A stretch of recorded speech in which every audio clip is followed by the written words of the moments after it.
His fist connected with my jaw so hard I heard the crack before I felt the pain. I staggered back, tasting blood. Mom's laugh cut sharper than the hit. "That's what you get for being useless." Dad stood over me, breathing heavy. "Maybe now you'll learn to keep that gutter mouth shut." I swallowed the blood and smiled. They had no idea what was coming. It wasn't always like this. When I was 6, Dad used to put me on his shoulders at the fair. He'd win me stuffed toys and tell me I was his little champ. Mom would pack my lunch every day, tucking in a note that said, "Proud of you." But the older I got, the more they seemed to enjoy breaking me. Dad's temper turned from lectures to blows. Mom's silence turned to applause. The night I turned 17, Dad punched me in the ribs because I looked at him wrong. Mom called me dramatic when I couldn't breathe right for a week. The worst part? I still thought maybe one day they'd stop. That illusion ended last winter. I'd gotten a partial scholarship for college, something I worked for years to earn. Dad found the acceptance letter before I could hide it. He ripped it in half. "No kid of mine's wasting time on this crap," he said. Later, I overheard Mom on the phone. "He's not going anywhere. We need him here to work and pay rent." That was the first time I stopped hoping for better. I started planning instead. I kept my head down, stopped talking back. I became exactly what they thought they wanted: quiet, obedient, predictable. It made them careless. When Dad got drunk, he'd leave his wallet on the counter. I memorized his bank account numbers, the passwords he used. Mom used the same login for everything: her email, her social media, even her online gambling accounts. She had no idea I was watching every transaction. My first step wasn't revenge. It was escape. I got a part-time job at the gas station, told them the paycheck was barely enough for food. In reality, half went into an account they didn't know existed. Step 2 was insurance. I set up a small camera in the living room smoke detector, another in the kitchen clock.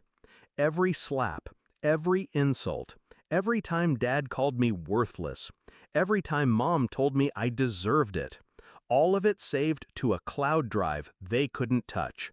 Then came the break I'd been waiting for. One night, Dad bragged to his drinking buddies about skimming cash from the construction company's budget. He even showed them the invoices, padding numbers, charging for supplies that never existed. He didn't notice me in the hallway. It took me 3 weeks to compile everything: bank transfers, fake receipts, emails. A crime so obvious even a rookie investigator would see it. The night before my 18th birthday, I sent 3 emails. One to the company's owner, one to the IRS, and one to the State Fraud Division. I attached every piece of evidence I had: about him, about Mom's gambling debt she'd been hiding from him, about the unpaid taxes they thought no one noticed. Then I waited. The knock came at 6:43 a.m. exactly a week later.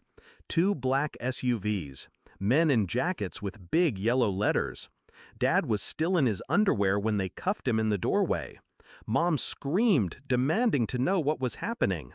"Ma'am, we have a warrant for your arrest as well." Her face froze.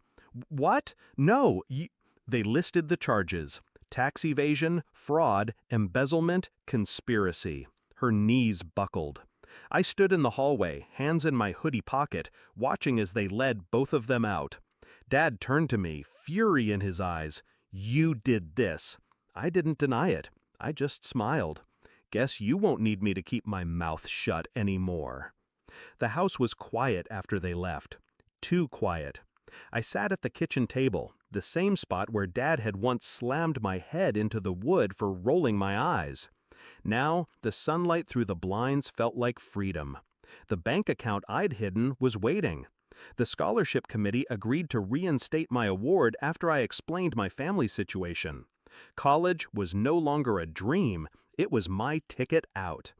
Some people ask if I feel guilty. I don't. I didn't ruin them. They built the fire themselves.